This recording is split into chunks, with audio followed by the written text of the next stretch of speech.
evening, good afternoon, ladies and gentlemen.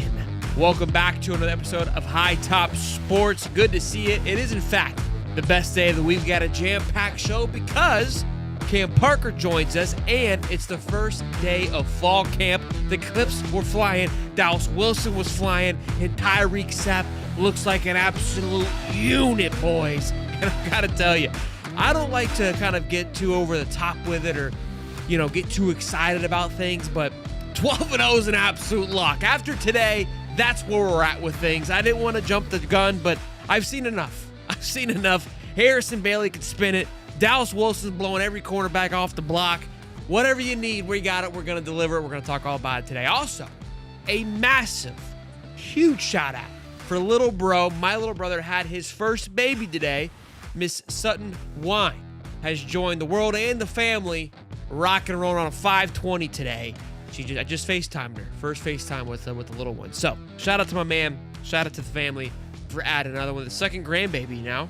For Mama will be rolling to number 3 here in about a month or so. But, all in all, smash the like button, subscribe, do all the good stuff. And without further ado, ladies and gentlemen, David Swolder joins the squad. What's going on, big fella? Wow. Welcome to the best day of the week where the Gators are rising and Miami still living off VHS highlights. I mean, and then 41-17 is probably the only thing they can say because they can't win anything else. But hey, look, I had fun this weekend, man. We had the Magnitude Brewing. We got to interview a lot of the players, got to know a little bit more about them. I found out how hot it is in Florida, by the way. I mean, I had to change shirts at least 2 or 3 times when I was out there. Got to meet a lot of new people.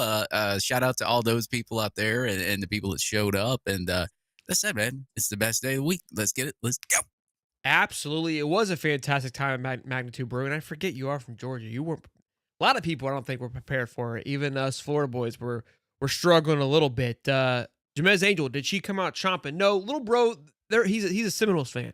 That side of the fan, my stepdad and other little brothers, they're Seminole fans. So it's just me and my mama out here repping the orange and blue. So they don't talk. They're not big into football either. But if they had a pick, I imagine that she'd probably be an FSU fan. So yeah, that's all right. We won't hold it against her. Maybe Uncle Shelton can kind of swear to the good side. I could have some influence. We'll see what I can do. I'm working on my nephews. You tell her to watch the historic Orange Bowl of like a couple of years ago. Yeah, when we babysit her, that'll be something we watch. I'll do my part. We'll make sure that we get her involved in the cult. But my head's just spinning. We're rocking and rolling. Also, we've got a cool fan segment. We're going to start doing this once a week along with our voicemails where you guys get part of the show by voicing your opinions. We asked a question on Twitter and YouTube. What is a must-win game out of 4 games? LSU, Miami, Georgia, and Texas. Great answers. Great responses. We'll talk about it as well. Before we do any of that, though, let's not keep waiting any longer than he has to. Cam Parker joins the show. Good. My man is always looking fantastic. How we doing, big fella? Good to see you. Oh, snap. Hey, boys, statues are being built. They got the concrete slabs being poured. 12-0 never looked so good. Let's pump some sunshine while we still can. Let's do it. All right, boys. Great show. That's all you need. Good to have you. Be sure to... I love it. Wow. I love it. I tried to pump the brakes, but I out. couldn't. They kept pumping out the clips. I want more, Cam. Are we going to get more over the next couple of days? Saturday, big day. I imagine a lot of people are going to be there. I imagine that's going to be the big hoorah. Are we going to get some more tomorrow? What's up? Talk to me. Yeah, so tomorrow morning is a players-only press conference, so no coaches. Not sure which players. And then Saturday is that open practice for media members and members of Florida Victorious. I'm not sure of the sign-up process, but I'm sure you guys would know a lot more about that. I know Delatorre has tweeted about it a lot. So, not to, because I'm not affiliated with UF or Florida Victorious, but not to plug in another company. If you do want to go see practice, it is open to Florida Victorious members. So that is a cool opportunity for people who are members of Florida Victorious and for people who can maybe sign up and help the program a little bit. There's my man, Dylan Olive. Can't get enough of this guy. Always a treat. But media members will be out there too. So, we'll be out there. I think Dylan will be out there too. We'll see. See how he but behaves. As far as I know that they have some other reporting rules with it because it's technically we don't get to film any practice at all. So I'll have to double check those too. But I mean, again, if you're a Florida Victorious member, you'll get to see the entire thing too. So it's going to be a jam-packed day. Information will be flowing out one way or another. But excited, man. It's the first time that we'll get to see a full practice since I think going into 2023, when they had it open for the entire fan base and you could go into the swamp and watch it. So first time in 2 years that we really get to actually see an open practice. So it's going to be a good week for at least, especially because it's week one of fall camp. So it's exciting to go get to do that right away. Yeah, absolutely Wouldn't huge. Go ahead, Dave. I was going to say, wouldn't Florida Victorious members have cameras on their phones taking videos though? Yeah, it's gonna be interesting. Yeah, I was wondering. It's gonna be interesting. I'm sure some clips will get out, I which just we're I'll not. just information about the practice will get out one way or another. So All right. it's again whether whatever happens at the practice, we'll see. But I think it's exciting that so Florida has been very close. Kept it close to their chest when it comes to practices. Even with scrimmages too. And I know that we get reports Yeah, out from scrimmages, but we don't always get the every single play, every single bit of information. So the fact that we even get to see it and the fact that it's open to fans too, to Florida Victorious members, I think that's a cool step for the program.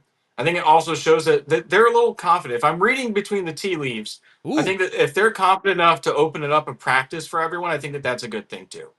good point. I didn't even think about that because it is very interesting the fact that they're allowing, like, again, you True. guys usually get 15 minutes of showtime, right? And like you said, you're kind of being spread around the field of who can watch what. And every time we bring you on here, like, hey, I only watch this group today. And it's very limited. Like, they're kind of doing the basics. Nobody's showing off anything, especially in spring. Like, it was sealed tight. And even some of the practices, I remember because Stephen Harris went to one where the Frank Gore clip came from, where everybody was chomping at the bit to talk to him because nobody could see any practices. And the fact that they're just going to let fans in as if it was a spring game, it's a big deal. And I like your thought on that of, hey, it's a read between the leaves. Like, we feel very confident in what we've established and who we've become, that there's not much that you're going to come and get that's not going to, be given away or stolen, if you will. It will be interesting. I do know, because obviously a lot of questions surrounding DJ Lagway, that will make people either feel better or worse, I'd assume, for how much, limitations he actually isn't. Because if he's in a boot, he could still probably stand there in the pocket, make some throws, I assume. I don't know. Did you hear about any of that today? What are we getting from that? Well, he may not have a robotic arm, but he'll have a Hmm. robotic leg by Okay. the time fall the season comes around. Okay, cool. Wheelchairs, it's over, whatever. But Okay. anyway, I would personally be surprised if that would be like my one caveat when it comes to the open practice. Yeah, it's exciting because you actually get to see stuff. I don't think that they would show too much of him on that Saturday. Okay. Um, that's not even just the case with because it's DJ Lagway. When it comes to the injured players, and again, Napier listed 5 guys who would be limited to start spring or fall camp. It was him, Khalil Jackson, Trayon Webb, Pup Tavares Howard, dice. and Tavares Dice, the freshman offensive lineman.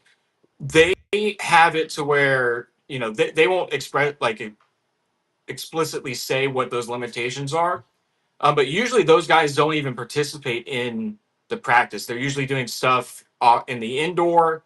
They're usually doing rehab work in the weight room, off to the side doing some form of training, or they're with their position group and they're doing some drills but not doing all of them. So I imagine that that's going to be what you'll see if DJ Lagway is out there.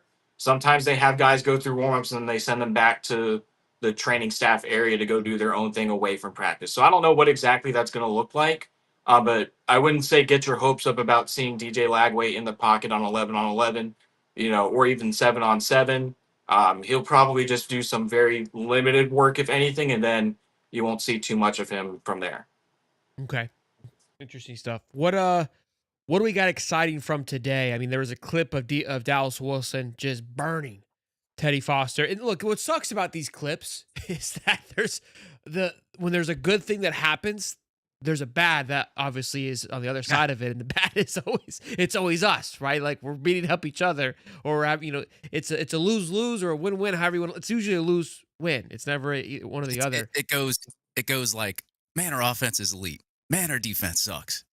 Yeah, That's how it and goes. like, you had one group of people bashing Teddy for it, and what I got from it was just how fantastic Dallas Wilson looked. Like, that is a hard man to cover, regardless of who you are. I thought that Teddy did the best that he probably could, and he just got beat by a grown man named Dallas Wilson. We saw him do it. It was the Harrison Bailey and Dallas Wilson show once again, which we saw that in the spring game. And I love seeing Harrison Bailey sling one in there and drop it into the pocket. Kind of, I don't know if it calms some people down, but just seeing his presence back there again. Fifth year guy, wants a 5-star quarterback. It's not like this kid can't sling it. Understanding the offense. Again, I keep kind of saying that I'm excited about this quarterback room and the depth that's there. I don't feel as nervous as maybe I felt very good last year, but we saw how quickly it dropped off. I don't think we had that this year. Then, of course, the clip of Jaden Ball just snapping ankles all over the football field, looking as elusive as he did a year ago. Obviously, there's always some people are starting to talk about the sophomore slump. DJ Lagway's names being thrown into it. Jaden Ball's name has been thrown into it. So to see that he's still maintaining that same type of elusiveness, again, small clip, I get it, is fantastic. And of course, this photo of Tyreek Sapp. I saw this photo and it made me think like this is a photo that in like 10, 15 years that'll like kind of resurface and it's like, yo, you remember this cat's senior year, like when he looked like this? Like that's what I'm hoping for, that we're kind of like we're seeing the nostalgia already in this photo of just like, yeah, that was like when you see like the Boz, like the old photos from like camp with the buzz cut and the headband, you're like, man, what an era, right? This is the vibe that I get of like, man, what an era. I wish I could have seen him play. Like, I hope my son sees this and it's like, hey dad, how was Sapp? I'm like, oh, he was a dude. Like that's the vibe that I got when seeing this today. Yeah, man, Yeah. he's a big dude. Baugh looks big too, and I remember probably the highlight of the press conference yesterday with Billy and Tyler Miles and all them was we found out Jaden Baugh is pound for pound the strongest guy on the team. And you think about that and you hear, well, what is that exactly? Does that mean? They Tyler Miles tried to explain it to us without giving away their secrets. They have a formula that they track based off of your weights, what they do with the weights that they use, position group, things like that. And pretty much all we could say is Jaden Baugh smashed personal records. He's pound for pound the strongest guy on the team. He kept up his speed and agility and everything, but he's only getting stronger. And that's extremely impressive to me. So we'll see how that translates into this. It's not really a new role per se because he played a lot as a freshman and he split carries with Jacoby Jackson. But I think I was hesitant to say he would be 1,000-yard rusher because how many times Florida splits carries in the backfield. I'm kind of leaning that way a little bit more now after hearing some of that. We'll see, but I think that he has a chance to be an all SEC caliber running back, in my opinion. Ooh, Davey. Yeah. Yeah, I mean, just reading some of the tea leaves and, of course, listening to the press conferences. I mean, you're talking about Tyreek Sapp, where he gained 60 pounds on his bench and 60 pounds on a lot of lifts. He's leaner now. He's got I think it said 9% body fat or something like that. And then you got Jaden Baugh. You're sitting here talking about squatting over 500 some odd pounds. Look, back in my bodybuilding days in the 20s, I could do that too, by the way, just to let you know. I'm a small guy now, but still. Back in my 20s, I could do that. But yeah, that's just a freak of a guy. Like, especially you look at the LSU game where some of those runs where he's knocking people out of bounds and such. And that was when he was not as strong, when he wasn't as heavier. And now you're adding this to I guess the profile of Jaden Baugh. And now he's still running his 4.5 on top of that. You're hearing a lot of things that Tyler Miles has done to these guys in strength and conditioning room. And they say, we said it last week, that is your head coach during the offseason, is your strength and conditioning coach. And, obviously we have the Lagway stuff out there where we're wearing boots and everything like that. And I talked to a few people over the weekend, got to talk a lot to shout out to Allie Peak, and I got to talk to Eric Wilbur a lot about it. And some of the former players that were there at Spurrier's, they were doing some sort of, I don't know what they were doing in the middle room there. Buddy Martin, a lot of other guys were up there too as well. But I got to talk to them, and some of them are feeling decent about things. Some of them are feeling a little bit questionable about stuff. I know the DJ Lagway thing is a thing that's going to be talked about during the offseason. I'm pretty sure day to day, week to week. But overall, I mean, when you look at the overall results during the offseason, besides that point, I mean, they've really made strides. And like now it's time to prove it on the field. The first DJ Lagway clip that drops of him slinging a dime to just anybody I mean, I could be out there catching, is going to hit like crack on a Tuesday. It is going to spread like wildfire when we finally get that clip. It's going to be nuts. But look, I'm seeing Harrison Bailey sling that thing back there and hearing the great things about this offensive line and just Jaden Ball in the wide receiver room. I kind of want to see if Coach will throw Nick Del Toro back there. I got to see something. You know what I mean? Like I want to, I feel like they got a unit around these boys, and I just want to see if it's plug and play. If Billy's put together a plug and play system where we threw back Nick Del Toro and he looked like he could spin it. Like I just want it one time. Nick's out there. He ain't doing nothing. He's healthy. Put him back there, coach. Let me see. I just want to see something. It's a thought. But, Cam, I want to get back to you, man. What were some of the day one?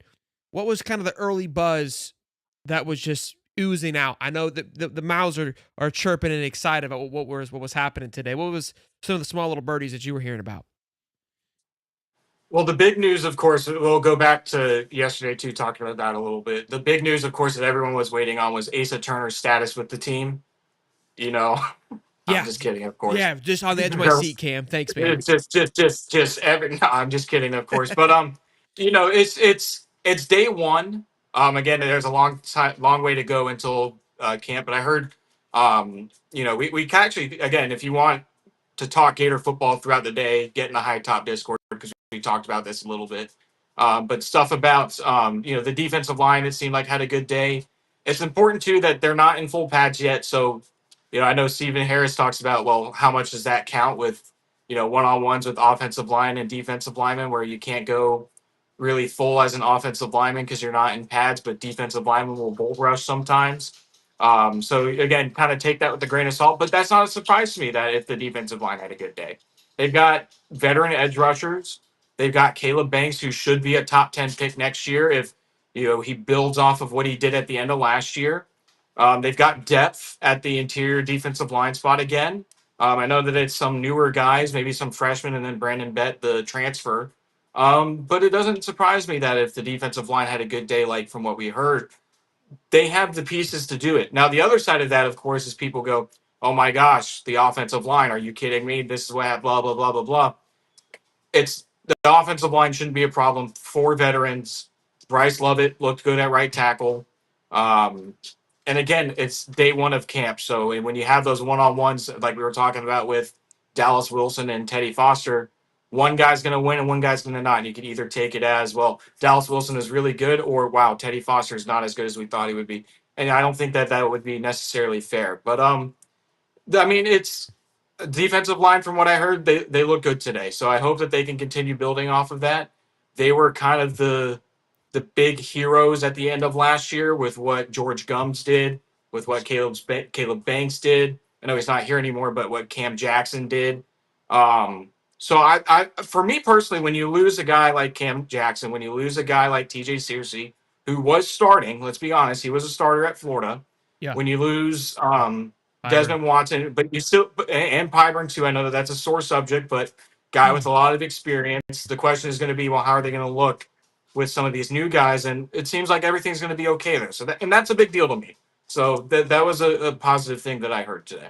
Look, this defensive line towards the end of the year was up there with the best of them in the SEC. They were giving everybody fits, and if that is the trend that goes into this year, well, that just means that the offensive line is going up against one of the best defensive line week after week in practice, and I assume that will translate very well. I think when you look at the defensive lines across the SEC, Oklahoma has a really good. We don't play them. I think on our schedule, Florida on paper and the way they looked last year is arguably one of the hardest ones that our offensive line is going to have to face, right? I think Texas brings back some great talent. That'll be another tough one. LSU, I think, has talent like a Jack Pyburn, but they're very young in the interior. So, again, I think that you hear it, iron sharpens iron. We heard Tyreek Sapp in his interview yesterday says, I want practice to be miserable for them. And I want the defense to set the tone. You really don't want the offensive line setting the tone, right? They're more of the level-headed kind of thing. They got a long go. They don't have the big bursts as your defensive line does. We've talked about that with Stephen Harris. So, look, someone's gonna, like you said, someone's gonna lose and someone's gonna win. Unfortunately, for the fans' perspective, we're taking both L's, or we're taking the L and the W. It's just on how you look at it. Again, when you look at that clip with Teddy Foster, I don't feel like Teddy Foster just got burned off the edge as if he didn't know what he was doing. He just looked like he got beat by the better guy. Like, Teddy Foster's a 3-star guy going into his second year, and Dallas Wilson, who I've been making the Jeremiah Smith claims for quite some time now, it seems like everyone's decided to catch up on the timeline. Would do that probably to a lot of folk, right? Not just your sixth cornerback on the team as well. Yeah, that's the difference between 3 stars and elite 5 stars. But I mean, like, you want to hear that the defensive line's doing good, right? They're causing havoc and all that. And I remember last year, I think the first report we got out of the week of camp, or at least I talked to Waters about it, and they said the offensive line didn't look good. But then we wound up finding out what the offensive line would look like later on in the year. So it's like, yeah, you can have like one side of the team doing well, but that's always going to make you think that the other side of the team is doing bad. But what you really want is to see both sides of the football making plays throughout camp. That way, you get a good kind of glimpse of like, okay, well, this team, this side, and this position can make plays, and so can this one. So now we can go into the season and see what happens when they play some of these other teams. So I don't really worry too much about what I hear in practice or even what I see in practice. It's like your favorite cornerback could get burned by somebody that's like a lower level guy just because he took a misstep or something like that. But then he gets out there the next play and picks it off, and you don't see it. It's stuff that you hear. And, like we were worried last year, I think Lagway threw a couple interceptions like the first week, or it was like second week, like that. All those were deflected interceptions. Like, so, I mean, like you can hear and see like a statistic or something like that, but also you don't know how it happened, who they're playing against. I mean, you could have ones playing against threes, you could have threes playing against ones. We don't know how we mix these things up either, but at least you get some sort of clips like we saw today out of practice to, I guess, hype up the Florida Gator fans there on X and social media. I will say there's one thing I think I'm going to kind of go into this year with a different mindset. Was last year, I remember Dave Waters kind of dropped the bombshell that he heard the right side had some question marks, that there were some concerns on the right side of the offensive line. And he got dragged for that because nobody likes bad news, right? And I do recall the right side did not look fantastic going into the first half of the year because there was question marks. I felt like, I don't know if it was necessarily the players, but more of just the personnel. It looked like they were changing too much. They were trying to play carousel on that offensive line and didn't know who should be where, which caused a lot of issues. But obviously, as we saw this the year went on, it found its footing. It found where it needed to be. So my thought, my take on it is that if we get some news like that this year from a reputable source like Gator Dave, I probably am going to take it in a little bit more of like, okay, this is something to be prepared for headed into the season. So, because we're going to get like what you just said, hey, the defensive line had a good day today. I'm okay with that. It's when you have they looked bad. That's I think that's what I'm kind of learning with this. When you have practiced it against each other, is that's the true loss, right? When you're going up against each other, someone's going to win the battle ultimately. But I want someone to say, hey, they had a really good day, so they just beat them. If they go, hey, this person just sucked, well, then now I don't know if they had a good day or if they just had a bad day. And if they just had a bad day, then they could have had a bad one too, but they were just even worse. That's no bueno, which probably will still come out. But that's what I'm going to be looking for. We have some beat writers on the beat that let us know if there's any kind of bad news. So we don't. I know it'll come out, and when it does, I'm probably going to. Again, I get labeled as this Disney Gator a lot, or click all kinds of nonsense, and it's like, look, I try to stay on the side of optimism. That's how I function. I've always said that. To say that I'm not realistic is asinine because I have a genuine conversation, ask the right questions. I'm not just going to sulk around and go, DJ's never going to play again. The offensive line's trash. Rob still doesn't know what he's like. That's just a waste of time. Like, I don't understand my brain doesn't function that way. Applaud to you for those that do. I'm happy for you. Keep on moving on. To sit here in reverse, you're not realistic. If there's zero sense that, hey, this thing can turn around, then what are we even doing here? Like, some people love to just sulk. I get it. I'm all for it. And I think earlier on, yeah, I definitely had it optimistic. Like, it's never raining, Sheldon. No, there's rainy days. But that doesn't mean a rainy day is the end of the world. It dries up, and we keep on moving. Enough of the soapbox. Yeah, I'm reminded of I just watched the movie We Are Marshall the other day, and I'm reminded of a quote when Matthew McConaughey and Matthew Fox were in their first camp leading Marshall in the movie, and they were having troubles on the offensive line, and they looked at each other and they said, "Yeah, we have some serious problems on the offensive line, and I don't think it's because the defensive line is spectacular." And that line has always cracked me up, and I don't know why, but it's the to put it in this perspective, that's not the case where you hear the defensive line had a good day. That's not because Florida's offensive line is bad. I mean, four returning veterans. Bryce Lovett is being highly touted by the staff. We've heard good things about Rod Kearney dating back to last year. It wouldn't surprise me if tomorrow the offensive line won today, or Saturday they won, or whatever. Like, you want that. You Yeah. don't want one position group dominating the other side of the ball every single day. Yeah, that's cool, but you want them to bump heads and take their lumps now, and one team wins on a Tuesday, the other team wins on a Wednesday, and they both beat the crap out of each other on a Thursday. You want that competition going back and forth, because that breeds excellence at that point. And so I remember that report last year, and people freaked out, and then that Miami game, Cam Waits got the start at right tackle and he put up a 0.0 PFF grade. Yeah. And then we were like, wow, maybe Gator Dave was right. That right side of the line wasn't very good. And then they made the change with BCD, and I know Damian George got a lot better at guard, and Crenshaw Dixon emerged as a guy who's like, okay, well, he's not that bad. He's pretty good. And obviously the offense changed when DJ took over. But I know it's only day one, but you didn't hear anything like that. You know what I mean? I And love. I Oh yeah. don't, not to predict anything or even shoot myself in the foot, but I don't anticipate really hearing anything like that this year. There'll be days where one position group wins over another, but I don't necessarily think that I will hear something, or someone else will hear something of like, this position group sucked the last 2 days. I don't know if that's going to happen this year. And I could be wrong. There could be a day like one position group just ends up being way worse than we thought it was. But I don't necessarily think we're going to hear that as much as we've heard in previous years.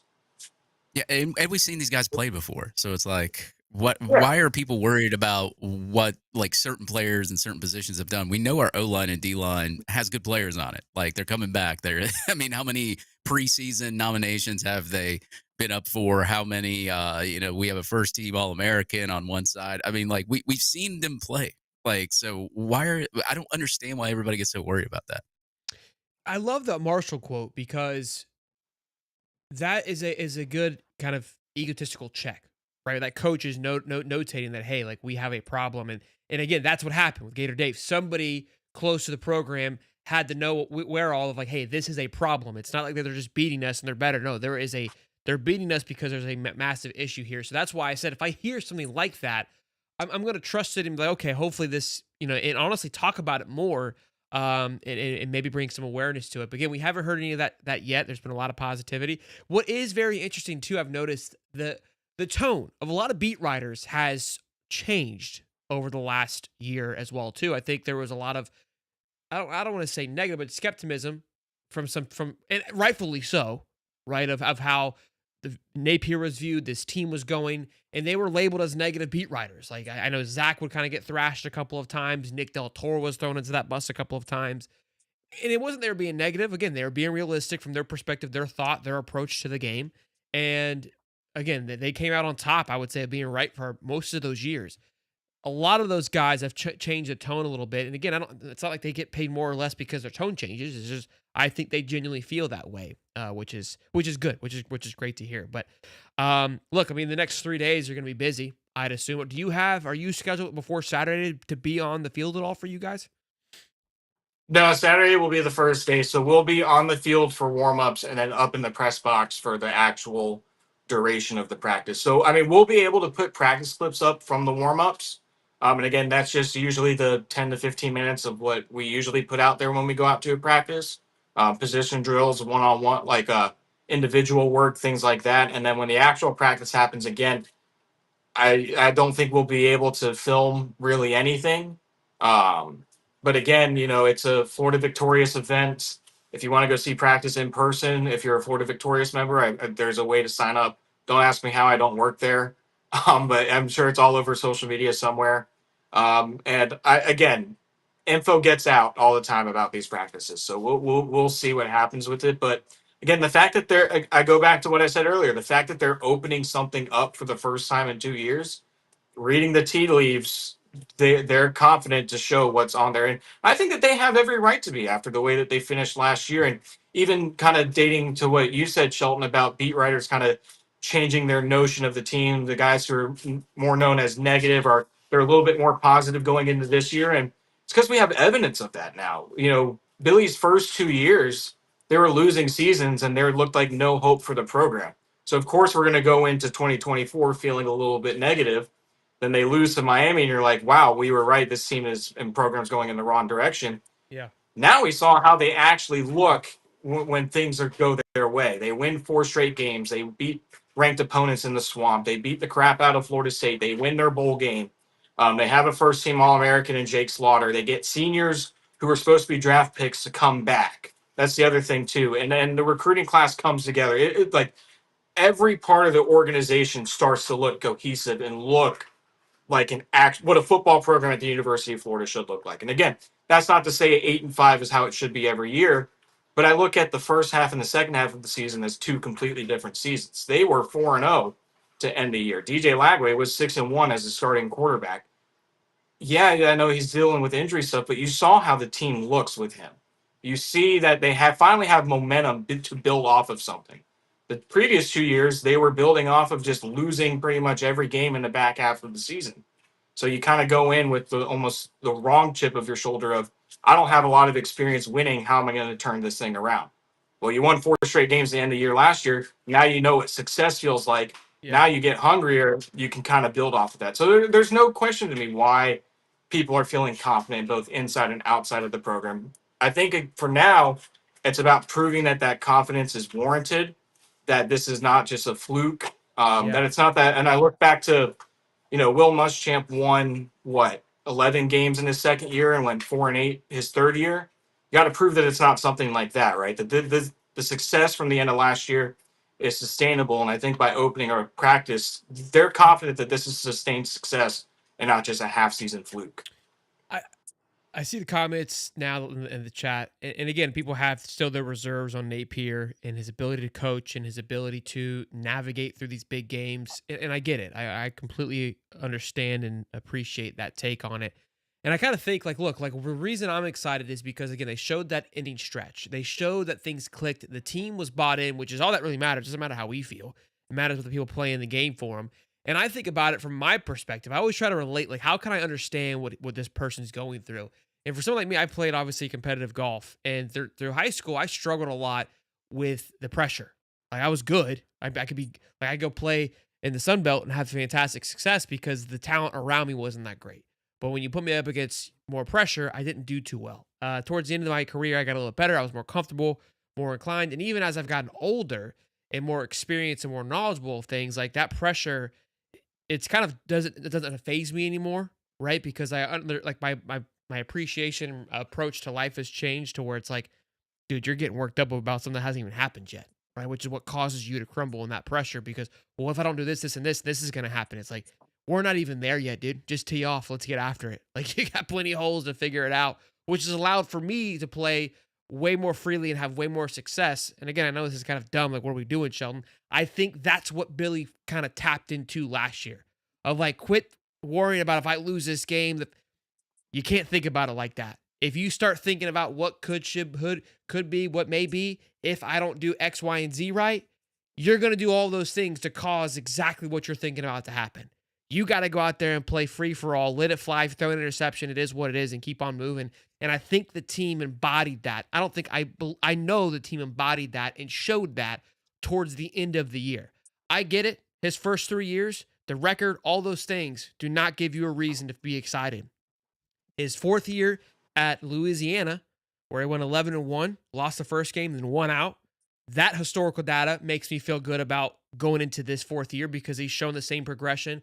I think at that time, that quarterback was going into their second or third year. I can't remember exactly. Kind of DJ was following that path as best as they could until Mertz went down and had to be ramped up a little bit. But that's why I'm excited. Again, you still got to go play. All the teams that the Florida's facing, they're all trying to do the same exact thing and find those exact same rhythms. So, Davey? Yeah, I mean, I had pressure going into the indoor practice facility this week, and I still ran a faster 40 than Xavier Restrepo. I mean, you know, I love it. Well, Kenny, There's this a is there's a good. phrase for what you were talking about, Shelton, about last Oh, year, that mentality. And Dave, if you could point up your shirt a little bit to the phrase that's on your new high top merch, that's the mentality that Shelton was talking about. yeah. That spot the ball.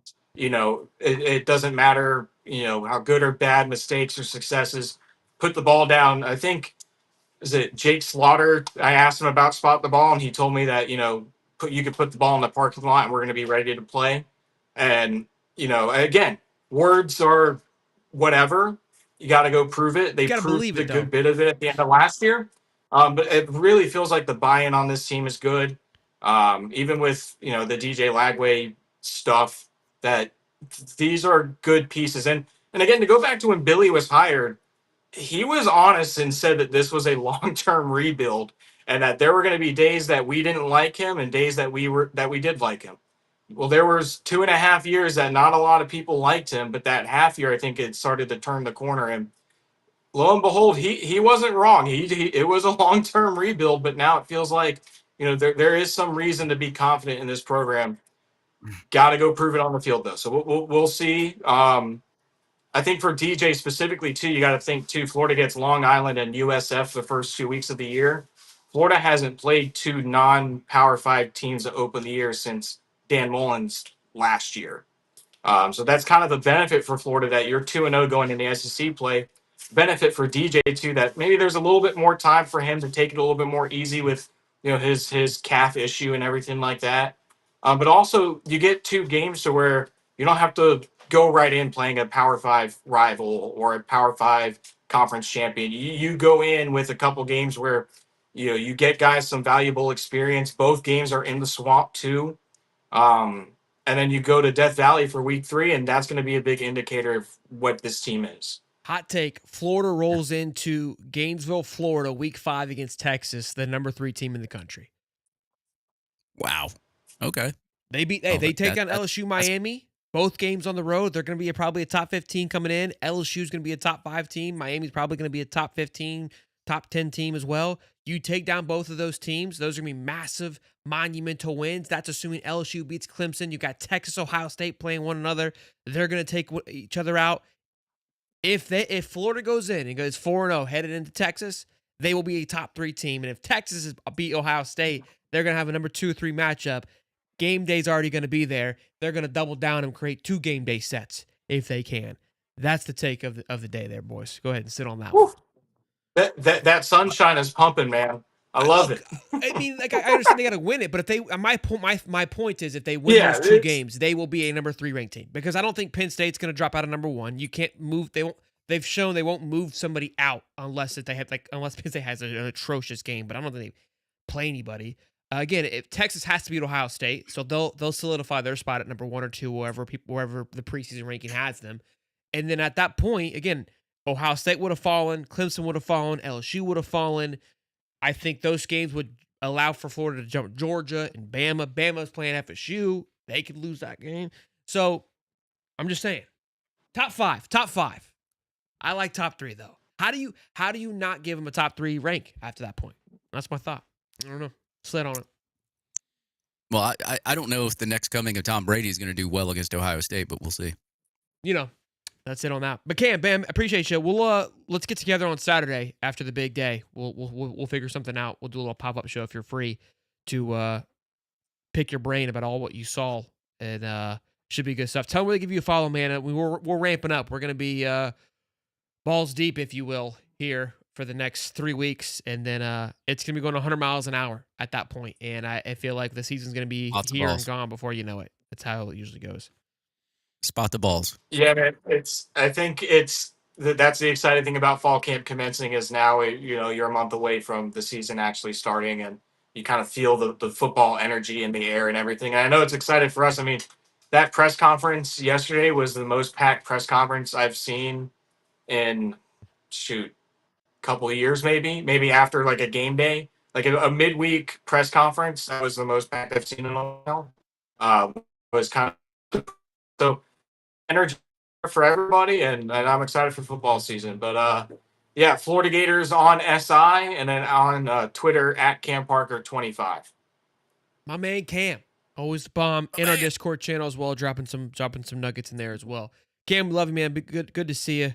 Shout out to the mom if she's watching, and you be good, man. We'll be in touch. Go Gators, Bubba. All right, sounds good, boys. Yes, See you, sir. Cam. Tell Rufus said hi. Roof. Oh well. SEC Jimbo, real quick, couple super chats. Says so pumped for the season. Spot the ball. $5, my man. And then he said, buy another 5 bones. You'll be making shirts of each match up this year. Yep. We just dropped beat LSU today. We're gonna have Georgia, Florida State, Tennessee, and a few others. That might be it. Oh, Miami as well. Dropping like a top. Obviously, beat LIU is already on there. I know that's not the most exciting one, but it's the kickoff game. You can't not do the kickoff game, especially when it's a home game. So definitely rocking and rolling with that one. But I appreciate the $5, Jimbo, man. I still have my old Miami one from last year. Should I throw that damn thing away? It was bad luck. I mean, they're kind of like iconic. They're not for sale anymore.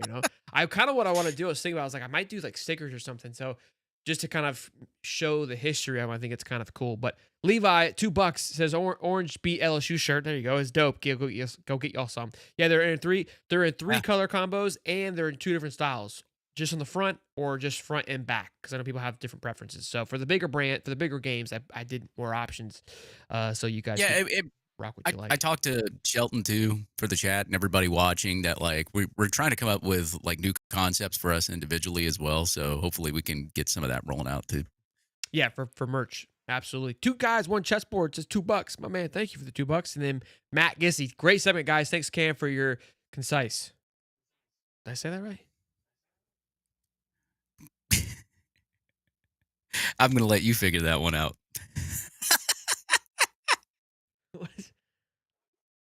Can I not read? No, it's good, man. You're good. What is he saying? You say it. No, you got it, man. You got it. You can't. You don't even know how to say it. It's not a bad word. Yes, you're correct. You're correct, Sheldon. All right, let's get after it. Let's keep moving. Let's talk about some things. All right, so I was kind of in awe of seeing this from Ari. Ari and Andy have a great show. I guess they did the hot seat conversation today. They got a lot of flack. I was reading the comments. I was like, them boys were getting throttled just by writing this thing. Look, a hot seat conversation is a very common conversation, and we've talked about it in the sense that we haven't had much conversation about Napier's name being in the hot seat because he shouldn't be that high, in my opinion. Because how I look at the hot seat, right? How I look at a ranking is where are they at right now, right? Like if you were to say which coach is most likely to get fired today, right now, that's in my opinion the ranking for the hot seat. And Billy's not on that seat at all. I think it can his thermometer turn up much faster than others? Yeah, 100%. But that's for a lot of coaches in the SECs. No question about it. And again, he said, like, hey, where's Mike Norvell? Where's Lincoln Riley? And they countered it with, well, their buyout's so big, there's no way that their hot seat's not there.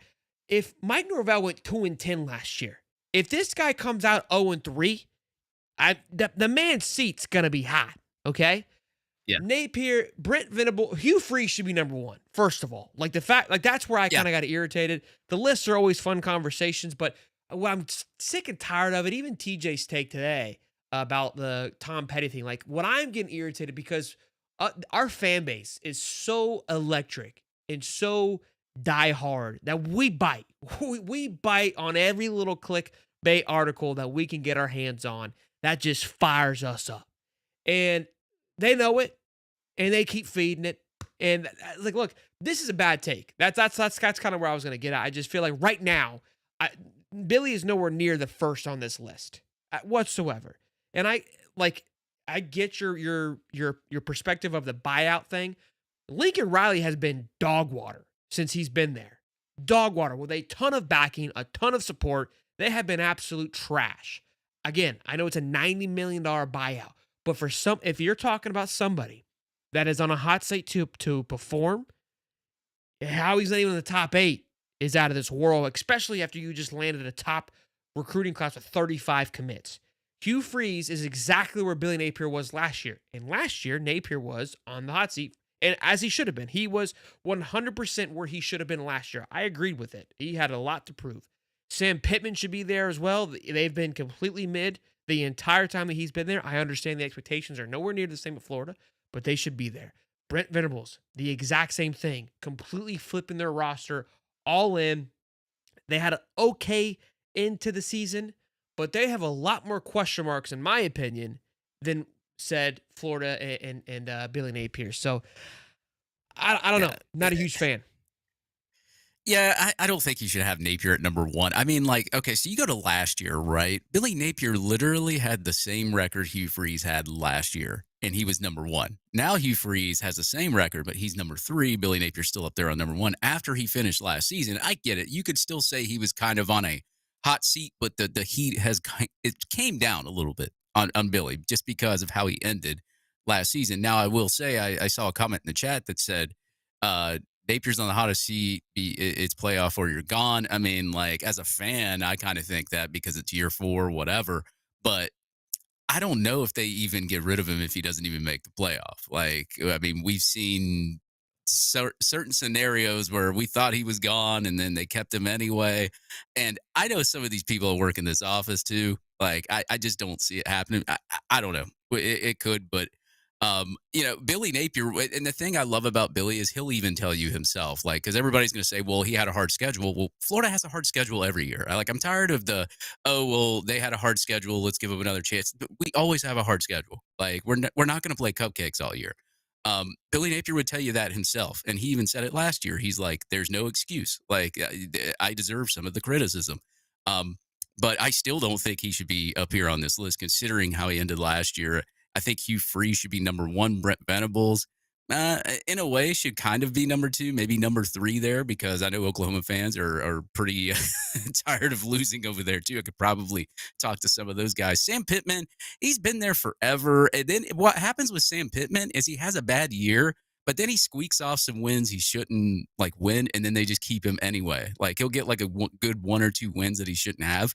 And then, like, he's back for the next year. I never got where, like, Sam Pittman still The stays expectations there are lower. at I get Arkansas. it. Yeah, it's crazy. But this is a fan base, and look, you go back at Florida's past, like, you hire Will Muschamp, he lasts 3-4 years, gone. You hire Jim McElwain, he lasts 2-3 years, gone. You hire Dan Mullen, he lasts 3-4 years, gone.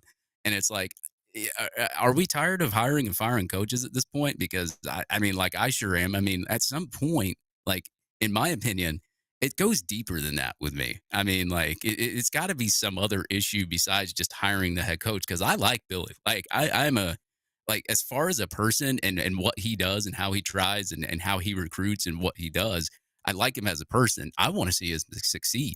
It's just he needs more pieces around him, I think, in my opinion, to help him out. And maybe the pieces that, control the NIL dollars and everything are waiting and saying, hey, look, we know you went 8-5 last year.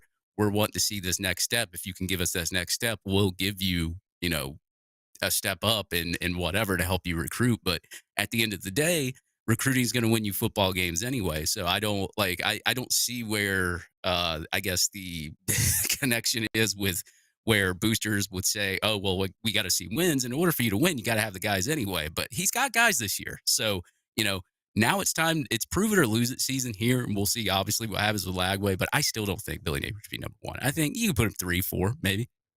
Yeah, again, it's kind of catch-22. For me, I feel like sometimes he's like you're creating a topic that doesn't need to be there when you throw a head coach up there that had, in my opinion, did a good job of kind of backing away the Wolves, if you will, that back half of the season. And again, you still got to win football games. There's still a ton of pressure because, again, the expectation for the fans is playoff or bust. Yeah. Also, Napier had, like, a really bad start from Dan Mullen, so I'll give him a pat on the back for that too. Look, I mean, I don't think Hugh Freeze walked into a sunshine situation at Auburn, right? I mean, I think Brent Venables walked into a very sunshine situation, somewhat at Oklahoma, but again, everyone has their ways that they address those things. At this point, they're all past it, but in the sense of what someone's done going into their fourth year. This is Hugh's third year, so he's a little bit behind Billy. But yeah, interesting stuff. But I saw this and I wanted to chit chat about it. Billy's made me an emotional roller coaster, but I still love the guy. So Yeah, great guy. All right, look, we got the fans involved today, boys and girls. We did a little bit of a poll on YouTube and Twitter on what is the most win game for UF. what kind of poll? Ask your Triple mom. poll? And so I gave the four options, which are the first big games of the year outside of Texas A&M, out of Texas, LSU, Miami, and Georgia. And we've talked about it a little bit, and I loved seeing everybody respond and talk about it in the comment sections and talk about it in Twitter. And Miami won, for the ones that are listening and not watching, by a landslide. So Texas was 7.5%, LSU was 16%. There was over 700 votes, by the way. LSU was 16.9%. Miami was 52.1%, and then Georgia was 23.5% of the votes. So between Miami and Georgia was your 1 and 2. And I thought about it long and hard, and I don't know if I agree with the fans on this one. I'll let you go first, Dave. Are the fans right for the must-win game, or are they being too emotional here? I think emotion has a little bit to do with, must win Miami because they talk greasy a lot on the internet, and they can't take sports trolls really well, so they have to get personal because they have nothing else better going on in their life. But I think part of that is just like the fans, like in the social media part. But I also think the must win thing is, with the teams you listed, that's the least difficult team of Georgia, LSU, and Texas to me. So I'm figuring maybe the fans looked at it and said, okay, well, this is a must win because, if you got these other teams, like, whatever, we should win that game. Me personally, like, I want to beat Miami because of how dumb they talk on the internet. I could really give a crap less if we do or not because I have half my notifications muted anyway. I don't see half of them. But, if you lose Miami and say you beat an LSU and a Georgia or LSU and a Texas, does it really matter that you lost to Miami? Not to me. Like, I'm looking forward at like some of the more difficult games. You haven't beat Georgia seemingly since 2020. You got to get over the hump at some point beating Georgia because they're the main team in the SEC that's going to be in your way every time. They practically steal your recruits every single year. You get maybe 1 or 2 from them, but that's it. You got to stop that. So I would say beating Georgia is probably the most must-win game for me. You got Texas also. They're kind of competing with you with the recruits too. And we all know that the oil money is always going to factor in anyway, no matter whether you win or lose. And then LSU is just kind of like that team that, you beat every once in a while, but then they beat you like 4 or 5 times in a row. That's got to stop too. So it's like, do you really factor in like Miami is really a must win? Even if you lose to Miami, you beat a couple of these teams, it doesn't matter. Like, it really doesn't. But I can get why like some of the fans like say like, okay, Miami's a must win because that's going to be funny as heck because those spaces are going to be lit. Those people are going to be angry. There's going to be a lot of recording. There's going to be a lot of funny laughter with it and haha. But at the end of the day, I would say these teams like Texas, LSU, and Georgia are a little bit more important. Yeah, look, I think you nailed it on the head. Miami it's the emotional one. It's the older brother effect that they keep picking on us, or even the little brother, however you want to look at it. But like they're bothering us and annoying us, and we're tired of just the 41-17. Like, that's been in our ear anytime they talk. Here's my thing. That is a lesser group of people. About 90% of them. There's like 10% of them that are cool, and they've come, like, Chi-Town's awesome. 904 Hurricane, he's cool too. There's like 3 of them that are cool. I like, even if when Florida goes through and just wally-wops them, they're all like, they're going to be all methed out. It's time they're going to have a conversation. So I'm not too concerned about it. Allie made a good point of like, look, this is a measuring stick in the sense that both coaches came in at the same time. There's a lot of recruiting battles that you've been going up against. This is going to show that who was the right hire, who made the right decision. Those are all great examples. At the same time, we found ourselves in a battle with Georgia and LSU and Texas as of late with recruiting battles. Miami hasn't been there as much as of late with the new movement of NIL. I'm between Georgia and LSU personally. LSU because it's a significant one. One, they've kind of owned us, not kind of, they've had. 2, it's on the road, and we haven't really proven to win a nice big one on the road. It's early, right, that can really set a precedent for the rest of the season of like, This team got picked by JD Pickle to win the whole dang thing, to win the championship. If you go win this game, you're rolling Miami, right? Like that's where my head's at. Georgia, why I like Georgia is because if you come out 50%, let's say among 3-2 between LSU, A&M, Miami, Georgia, and 2-2, let's say between Texas, LSU, Miami, and Texas A&M, come out 2-2. Georgia is going to be the turning point. If you win that game, the back half of your schedule is not as much as stressful. You got Ole Miss, Kentucky, Tennessee, FSU, Mississippi State. Like there's a little bit more. In my opinion, that's the winningest part of your schedule.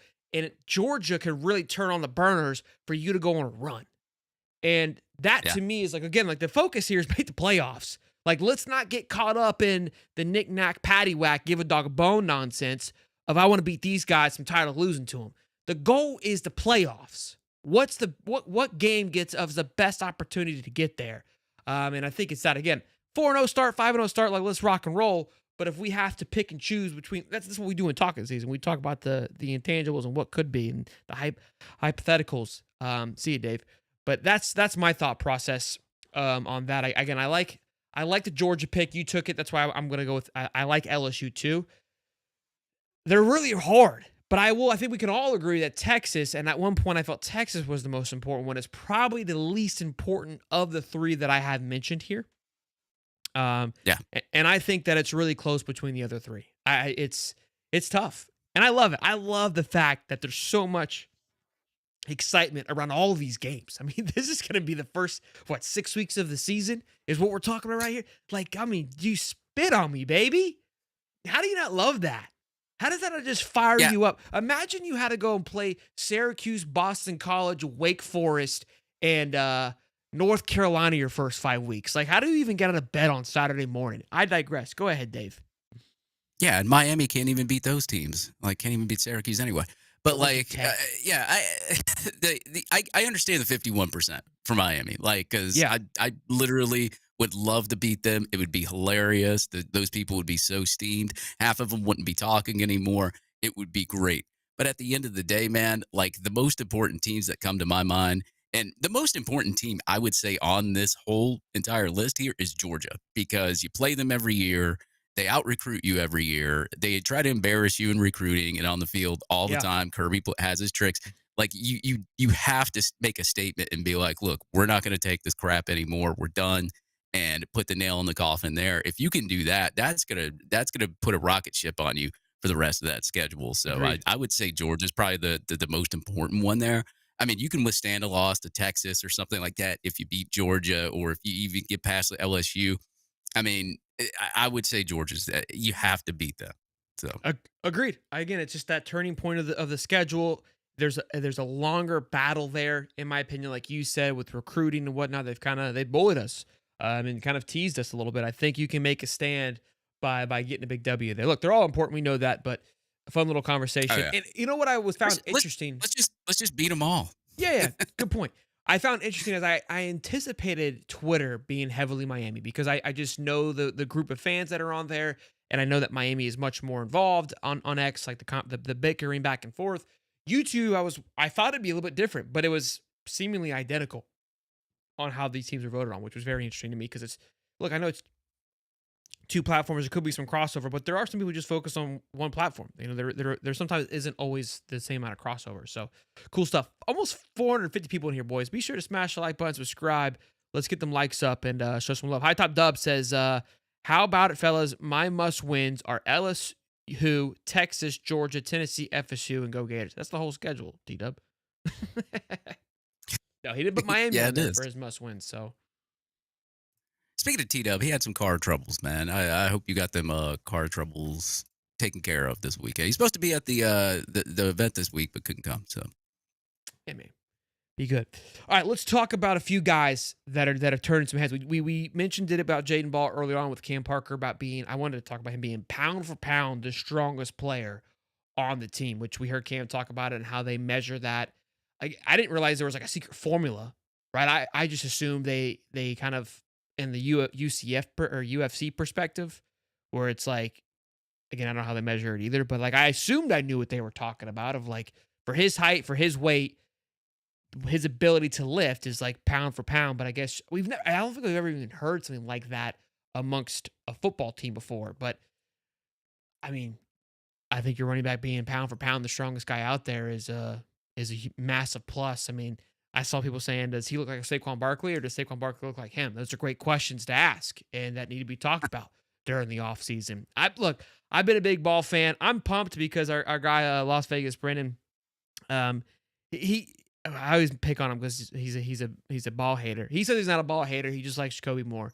I'm excited to see who's going to get the final W on this one. We'll be able to tell more. But someone else that hasn't been spoke about a lot. I try to remind people of him. Brandon Bett, the transfer from Baylor. Ron Roberts had some very positive things to say that he's going to be making a lot of playing time, being a big impact player this year. Who again we kind of forget about because when we question the defensive line, we roll off the names that we know off the top of our head. But this young man, Brandon Bett, I can't remember, did not play at Baylor last year due to academic reasons. So there wasn't an injury. It wasn't like he took a step back. He just couldn't play because of academic reasons and was highlighted on Baylor's staff as being a breakout star this year. And so I was excited to hear that Ron Roberts took the time to speak about him and to show that, hey, this guy is going to be an absolute treat and be a legitimate threat heading into the season on that defensive line. So that was great to hear. Another one being Jamari Lyons coming off of that egregious ankle injury. Did you write about that, Dave?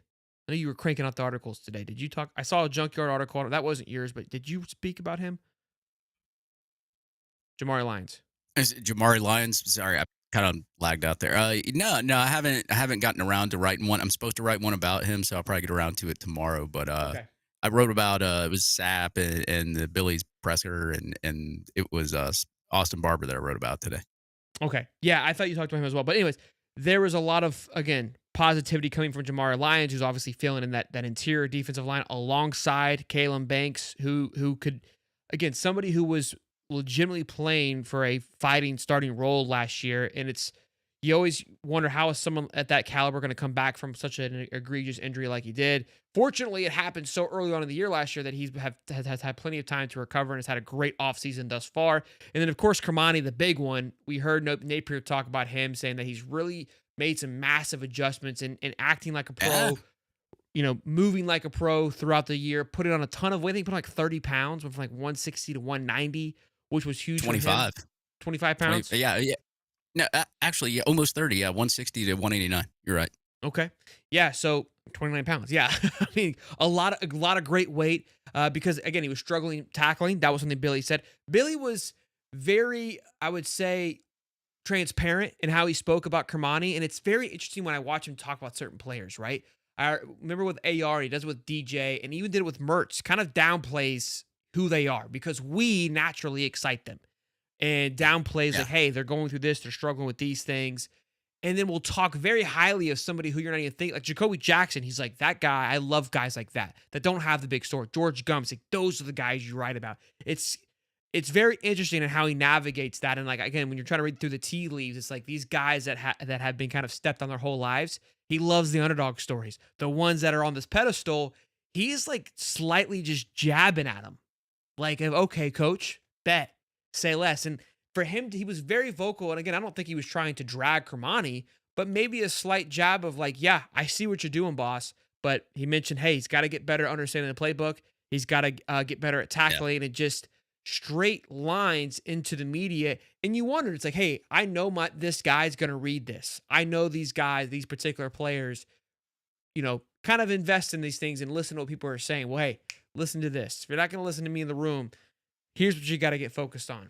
There's a lot of people excited to see you play, Kermani, but this is what we got to get after. So great, a lot of great insight, and again, really excited to hear those names be brought up. And I'm assuming we'll get more throughout this fall camp as it goes on.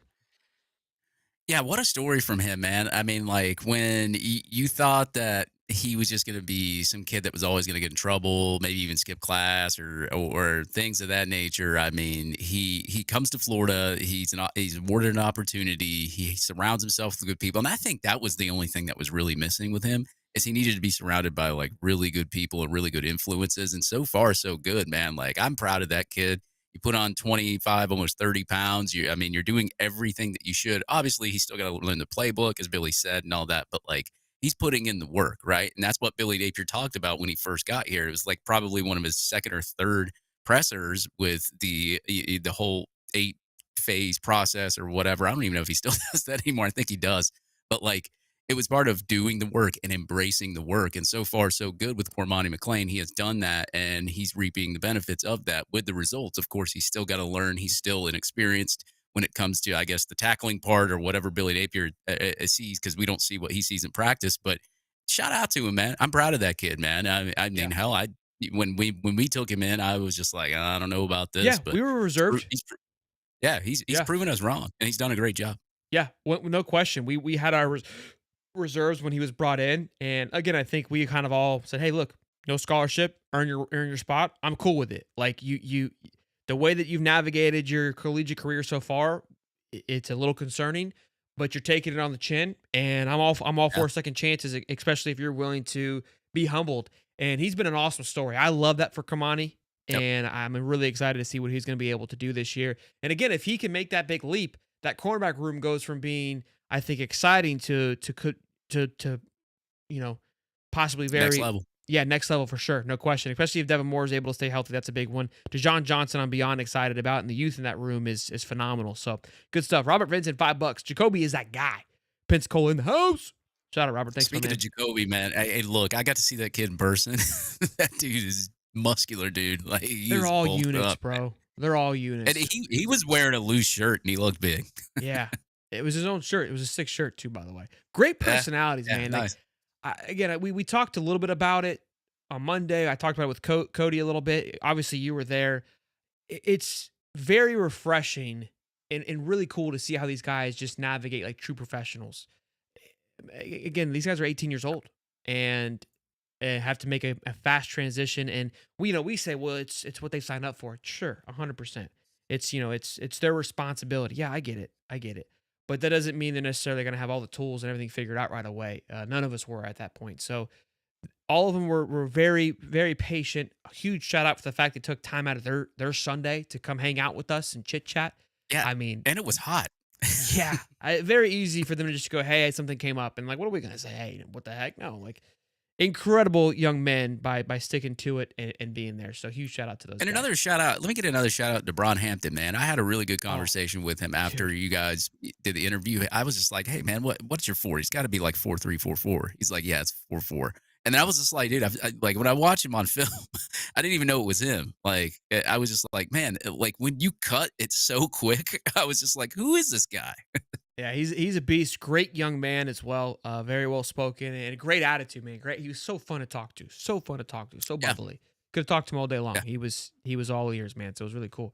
Let's do this. So we got a little thing. I put together the technology is getting far in advanced, and we were able to put together our own little power ranking. This power ranking will be updated throughout the year. It combines its own data. So here's the thing. This isn't a me. This isn't a personal. This is a computer. What we see all the big creators having, like Josh Pate has it all the time, like this is the computer ranking. Do we agree with it? Do we disagree with it? It gave it a point system, which I think is really cool. So it's not just like, hey, 1 through 25. It's 1 through 25, but how close is 13 to 14? How close is 1 to 5 in regards to the metrics? So we'll update it weekly once performance comes out, and I'm pumped. I'm excited to see that we have our own little power ranking called the Pigskin Power Ranking. So let's get after it. 24 and 25 got left off. Sometimes, ChatGPT doesn't want to listen. 25 is Auburn. I do know that. And 24 is Louisville. I think, or no, 24. 24 is Ole Miss. 24 is Ole Miss. So here we've got it. We got Texas at number 1. And I've been saying Penn State's number 1, but you can see the score 14.83 to 14. Clemson at 3. I like that. Ohio State at 4. Listen, I think Ohio State has a ton of talent on that football team, even with the exodus they've had going to the NFL last year. Alabama coming in at number 5. Again, just an extremely talented football team. Even with their question marks at quarterback, that team has so much talent on paper that's why it's where it's at. Oregon, again, same situation, very talented. I think Notre Dame should be higher, right, personally. But again, this is the computer. This isn't us. This is the computer pumping this thing in there. Then Georgia at 8, Arizona at number 10 with a 10.5, Tennessee at 11. Again, interesting one there. South Carolina at 12, then LSU, then Florida. LSU much lower than most people have LSU, right? Again, this was taking all of the numbers from past season with not much expectation. I think when we put our own together, right, we're looking at it more of like what the expectation is going to be.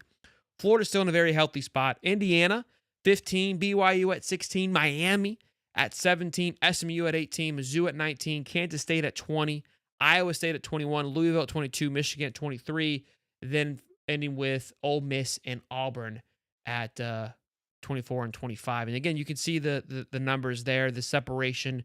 Michigan with 3.6, Texas power score with a 14.8. So a big drop there, but when you look at the top 10, there's less than a 4-point differential from top 11 from Tennessee to Texas, just showing how tight knit I would say this group is. Yeah, so it's like a combination of what? Talent, results from past years, recruiting stats, correct. Okay, yeah. And Tennessee's like 8th in the SEC the past like couple of years, but that's fine. But I guess when you combine like wins or whatever, Texas A&M is yeah. Texas A&M is 9 or 8, and Georgia is 9. It left out for some reason Texas A&M. So Texas A&M is up there as well. So my apologies. Yeah. So me and ChatGPT were fighting hands because I'm like, just can you please create me a visible list? And they just were like, no. Did you tell GPT like, hey, this is the Pigskin power board, all right? Like we got to get this right. Yeah, like, just please, it was like I put it in Excel. I go make this into just a graphic, and it just did not. It was like I was like, I'm gonna blow my brains out, and I now have time to plug it in. Sometimes you got to be nice to it. Yeah, I was extremely nice, and then I even talked smack to. I said, I bet Grok could get it done, and he goes, you're probably right. I was like, it doesn't even bite back. It just crumbles. So. Man, I would be interested to see how it looks like maybe after or this year too. I mean, but it's interesting. I mean, because like you look at the top 10, I mean, it's probably not looking like this at all. But I mean, it makes sense when you combine like recruiting and talent, and then wins from last season. Like Alabama, I know they didn't really have the best season, but man, they're still loaded with talent. It's like they can still hang in there with anybody, even if they're having a bad game. I think like. They played Oklahoma and only scored like 3 points, but I think Oklahoma only score like 21? Something like that. Yeah, it was a low scoring game for sure. But I'm excited to see how this model works. The defense during the defense kept them in there. I mean, it's just they couldn't score. But I mean, I'll be curious to see what it looks like at the end of the season, and like for Florida to be there at 14 gives you a little bit of glimmer of hope. Yeah, again, this isn't taking any bias to it or, the expectation of what could be. It's taking the data that was produced over last year. And again, they're the recruiting rankings, which is that's how most of these things are put together as well.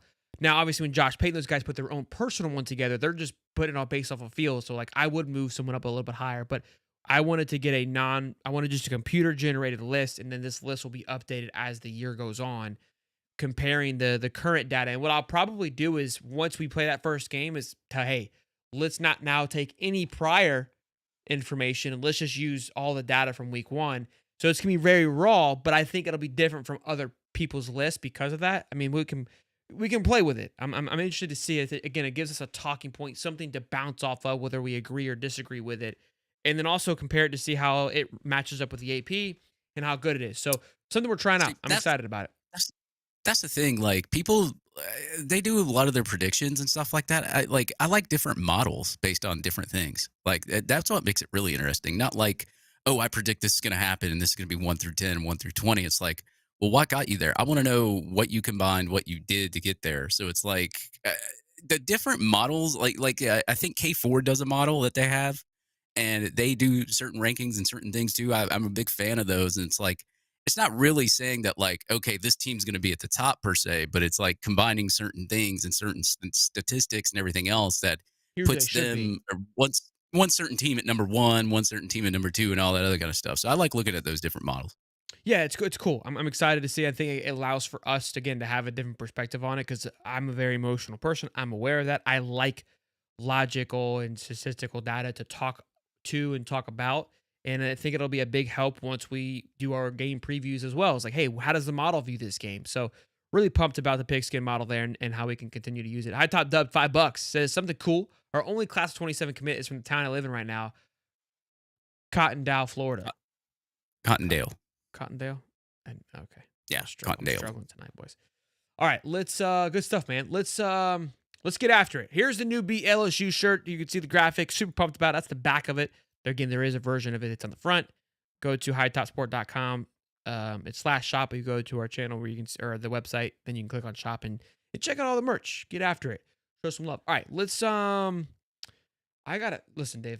I gotta tinkle, and I know these voicemails get after it at times. So if you want to give everyone the synopsis that we've got to put some rules in place while I go do this about not leaving 9-minute voicemails that they're not going to get played while I go to the bathroom.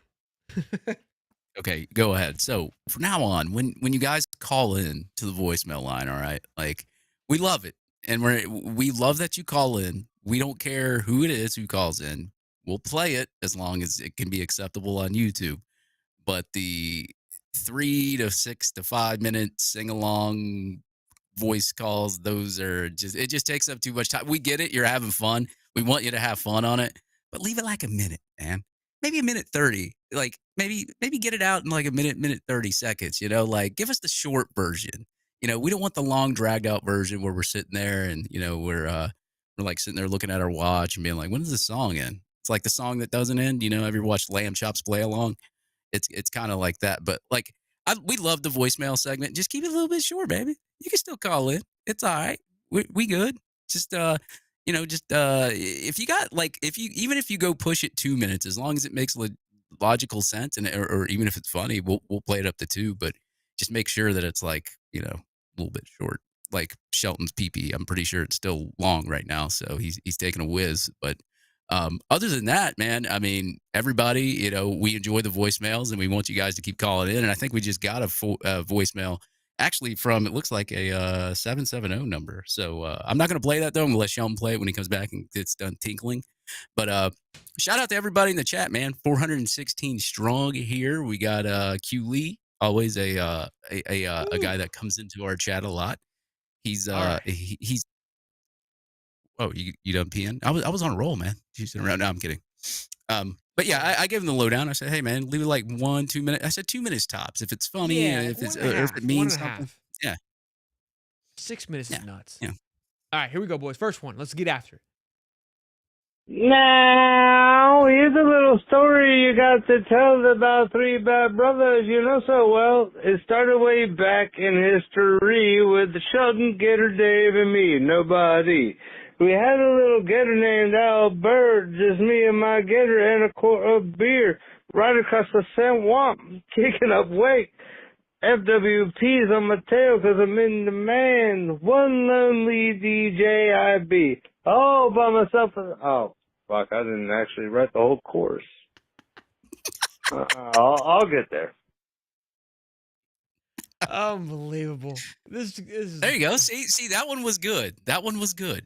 Nice and sweet. Nice and sweet. DJ Puffy back. 219, 227, 20. I want to apologize to my girl Allie. Yeah, I was really messed up when they played that on the episode. I didn't even know that I didn't, but I did because I was like, what the fuck? Anyway, let's get back to Gator football. So what I see happening is this.